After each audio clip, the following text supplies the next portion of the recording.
to the channel, Mr. Anand Toppo. Thank you for taking your time to be on our channel. A warm welcome. Thank you. Mr. Anand Toppo, for the benefit of our viewers, may I please request you to give a little background about yourself, what you're doing, Mr. Toppo? Well, I have retired from Air India, and initial joining was the erstwhile Indian Airlines. In 1982, I joined this company as a traffic assistant just after finishing my schooling, that is 12th standard. And I joined Indian Airlines, and I joined in place called CSC, that is Central Space Control, which was situated at Parliament Street. And for 1 year I was there, and after that I was posted to Delhi Airport, and from there I was posted to Srinagar. And after that I came back after completing 3 or 9 months in Srinagar. Then all the way I worked in Delhi Airport for so many years, and then only in 1917 I was posted to Kabul, and after completing 39 years, 9 months of service, I retired from Kabul. So Mr. Toppo, 39 years, did I hear that? 30 plus years you were with? Yeah. Amazing, amazing. Yeah. So, that brings up a lot of questions in my head, Mr. Toppo, and, so which, department or area of Indian Airlines were you in? There's a department called Commercial, which looks after the movement of the passengers, cargo, everything related to passengers handling. That is known as Commercial Department. Okay. So I had joined in Commercial Department, and I retired from Commercial Department. So Mr. Toppo, when you joined the airline industry, Indian Airlines at that time, it was a monopoly. Okay, it was a monopoly. And then there came a time when liberalization happened and multiple airlines just came up. And just some of them are Modi Loaf, East West Airlines, Air Sahara, Jet, Kingfisher, Deccan. There were so many airlines that came. And Mr. Toppo, at that point in time, Indian Airlines was the only place that had the knowledge in any form in the aviation industry. So that was poaching ground. So Mr. Toppo, why did you not leave the Indian Airlines? A lot of people just left. Yes. A lot of retirees also joined them. A lot of my seniors left and joined Jet Air, Sahara. But being in this field for such a long time, I was aware, back of my mind, I was aware that civil aviation is not an easy thing. I had my own experience because when I was as a worker, staff, that time I had joined the union. We had a very strong union that time. And after becoming an officer also, I was associated with the officers associations, which looked after the wellness of the officers and staff. So being with this airline for such a long time and seeing this airport grow, I knew it is very difficult for private people to survive in this scenario. I knew that.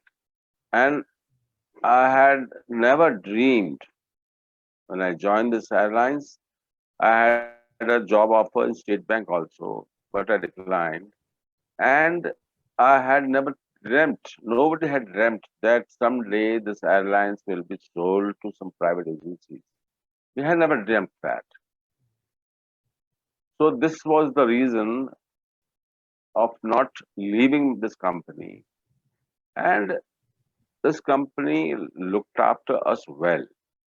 We had no regrets. it was one of the best companies when I joined Indian Airlines.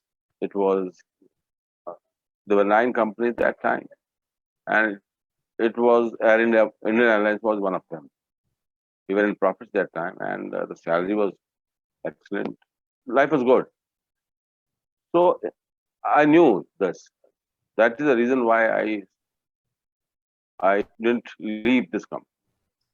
So, Mr. Topo, you did not leave as the company, as Indian Airlines was doing well. You had an idea that it's not an easy industry uh, to survive for private players, and we've seen that across the world. Across the world, airlines are struggling. It's not an easy industry to survive in. If I may just throw something at you, these are based on certain perceptions, etc. Is that the airline survived because the government backed it. What are your views on that, Mr. Topo? If it wasn't for No, the government? no. It is very easily said that the government was helping us, but I take it other way around. It it was the government which ruined us. We were one of the best companies. We were the first people to buy Airbus 320s, which are the most successful aircraft at this time. We were the first buyers. And could you believe that for 18 months we could not operate our aircraft, and we had given an order, and aircraft were coming and standing on the base, and we could not operate because of bureaucracy, because of the ministry. So I blame the ministry as well as the bureaucracy for ruining us, ruining this company. It was a fantastic company. We had the best of maintenance department. We had best of engineers, best of pilots, best of staff. If the intervention of government was not there, I think we could have done much better. This is my uh, thinking. That's, so another thing, Mr. Topo, is supporting that line of thought, is that Indian Airlines at that point in time were flying to remote areas which private airlines even today do not want to go to, right? So it was also serving a social sector, right? So connecting Yes. Yeah. of the country. Some of them may have been unprofitable routes, but there was a bigger cause that the government is trying to support, and hence there could have been pressure on profitability and other, and to take certain routes up, right? So now with the Tatas taking over, Mr. Topo, but before I get into that, you also said you traveled around, and you were also in Afghanistan before you retired, and that is not a country at peace, within itself, and there are a lot of challenges, and you yourself would have seen many kind of terrorist kind of activities, etc., and you would have survived quite a bit of it. I'm sure you won't get into the details of it, but Yeah. we could read it in the papers, and that meant interacting with the government, organizations, agencies, and departments, etc., and serving the people. There was a need, right? There was a Yes. need. Yeah. Yeah. Yeah. And so there were no Indian private airlines traveling to these kind of countries, one of them being Afghanistan. Very true. Right? Okay. So, Yes. so, so it's not that you did not want to move, you were willing to move, and depending upon what the country needed or what the airline required of you at that time, right? And Right. and so, Mr. Topo, if I were to just ask you another thing, now the Tatas are taking over Air India. What is your view? Just, I know you've retired from there, you're no more in the thick of things, but what's your generic view as an outsider, as an ex-employee, just as without, I know you don't have all the details with you, but even then, just an opinion, what do you think is, you know, Is it good? It is very surprising, Joby. It's very surprising that uh, people very easily say that the staff and officers were inefficient with Air India or with Indian Airlines. But I don't agree with that. We Right. had the best of officers, best of staff, best of engineers, best of pilots. We have seen it. This is my experience. If it were not like that, even Tata's wants our retired people to join them back. If we were so inefficient, why should Tata's take us back? There are so many officers who are just retiring, who have just retired, maybe 6 months, 7 months, 3 months, 2 months. They've been called back. So it is very easy for the media to say all this, that we are inefficient. But behind the curtains, it was the bureaucracy which was, and you know, our aviation ministry, which didn't let this airlines prosper. I have a strong feeling of on this. So Tata's is a good company. They are always pro staff. And I was also praying because there were so many other people who were willing to buy this, SpiceJet and other airlines. But I was praying to God, if anybody buys, it should be Tata because they look after the staff and the people, because I've been seeing Tatas for last so many years. I have gone to Jamshedpur. I've seen the way of functioning. So even I was praying that Tata should take over this company, if not with the government. So I think it was the best choice this airlines had, and people who are still serving, I wish them all the best because they are in good hands. Excellent. Thank you for that. And Mr. Topo, you've mentioned a few times that you had Indian Airlines and Air India had the best staff. And, and it's only people who are in the industry tend to have that view. It's just not Air India or Indian Airlines, but within the industry. But the common perception seems to be, slightly different. Now, with the kind of trainings that you all have gotten multiple, there must be several trainings that you all were conducting you know, throughout the life, right, of an employee. Plenty of training Yes, because it's yes, a yes, yes, yes. specialized It's area. it is a continuous process. Just like I was an instructor for load and trim, which is a very very important paper in the aircraft.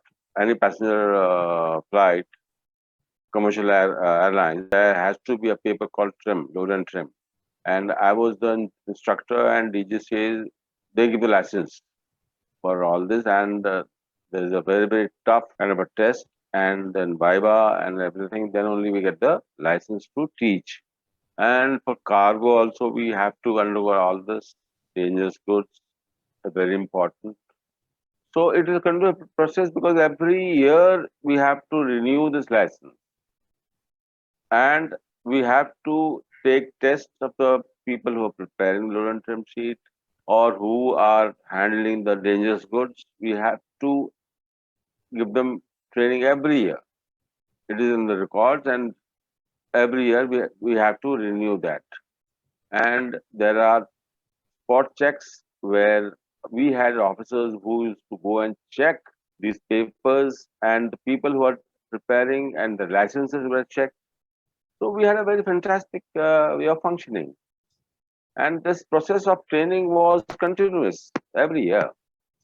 And Mr. Togo, you Yes, mentioned, in the trim and load and trim, this is to do with cargo, and you're dealing with dangerous goods because good. you Yes, have to transport them. You have to as part of being in the you business. have to. Yes, you have to have license for all these. You have to be well trained people to handle all this. And this load and trim is a very important document. We have to prepare this aircraft where passengers sitting, how much cargo it is taking, how much baggage it is taking. We have to maintain. Then Then we have to calculate the CG, center of gravity of the aircraft. We have to sign the paper, get the sign from the cargo loading person, and then the pilot commander signs the paper. It's so important. And this is on every We flight. have to tell the commander where every flight, even small. I was trained for Airbus 300, Airbus 330, Airbus 321, Airbus 320, Airbus 310. I was for ATRs, both 42 and 72. Then 747 Boeing. I was the instructor for all these aircraft. I used to train my boys on this all kind of aircraft which we had. So all these aircrafts, they're so completely different, and and one has to be very, very careful. And you were the instructor that was training the people who were doing this work, is it? And you were licensed to do that. Yes, very much. I had a license. I'm still a DGC instructor. I'm still a DGC approved instructor. It is for lifetime. This is for a lifetime. And every year you would conduct these trainings for all the people, all the employees who would, whose duty it was to look into these aspects. Is that correct? We had a very good setup. We were divided in 4 regions: north, west, east. All 4 regions we have our instructors were there. So in northern region, I was one of the instructors, and we had a whole team of people. We had a place where we could train our staff for 7 days, for 3 days. It depends on how many aircraft we were training. And with DGR and with everything, we would take at least 7 days training for all the boys, and then give the license and sign it. And then that was valid for 1 year. So, Mr. Toppo, I won't take more of your time, but a very interesting 30 plus years with Indian Airlines and then Air India, Mr. Toppo. Enjoyed it thoroughly? Yes, very much. I thoroughly enjoyed. I had the opportunity to travel with VIPs. We used to handle VIPs. I have traveled with our PM Narendra Modi. I have traveled with most of the presidents. I have traveled with Manmohan Singh to so many countries. So you to Mongolia, to Korea, to Tunisia, Morocco, countries like that. I've traveled with so many VVIPs, and we had a very, very. And then for evacuation, I've traveled all over the world, Kuwait, and